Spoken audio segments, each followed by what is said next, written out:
Hi guys, gutom na ako. Nagkakape kayo, no? Ako ito na lang. Marami kaming ganito, walang kumakain kasi nga hindi to matamis. Yung ano lang, normal. Gugutom pa ako, matagal pa yung dinner. Tapos, alam mo ginagawa namin paghapon kasi wala pa kaming pasok. Siyempre gagawa kami ng homework. Tapos, since ako, nahilig na kasi ako sa pagbabasa. Pagbabasa na yung favorite hobby. Minsan magpo-phone, ni-replace ko na yung pagpo-phone ng pagbabasa ng libro. Ako kasi love ako ng mga amo ko na being like that, na alam nilang nagbabasa ako. So binilhan nila ako ng books. Ito binili niya sa akin to last time. Tapos ngayon meron akong ni-rent na book. Ito kay Robert Greene, Power. Tapos shout out pala din sa narentahan ko ng books. Mura lang yung mga pinarenta niya sa akin, pero grabing learnings. Ito yung mga binaro kong book from her.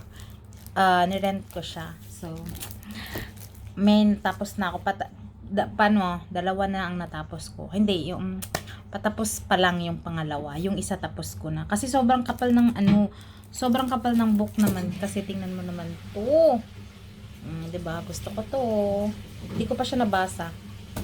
And ito naman, ang complaint ko is, grabe naman ang liliit ng letra.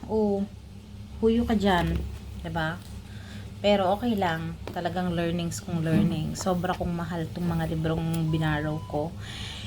And, since masyado akong nalilibang to sa libro, tingnan mo naman yung binigay ng amo ko. Tuturuan ko daw yung alaga ko magbasa. Kailangan daw yung alaga ko magiging kagaya ko. Sige. Magbasa. Magbasa dapat Ayan, tinan mo namang ginawa. Nagbasa ba yan? Nag-phone yan. Mamaya talaga. Tapos, huyo ka dyan. Binilhan kami ng libro, ng pagkadami-daming libro. Sige, magbasa. Magbasa. Ayan. Ako naman, nagbabasa ako, no.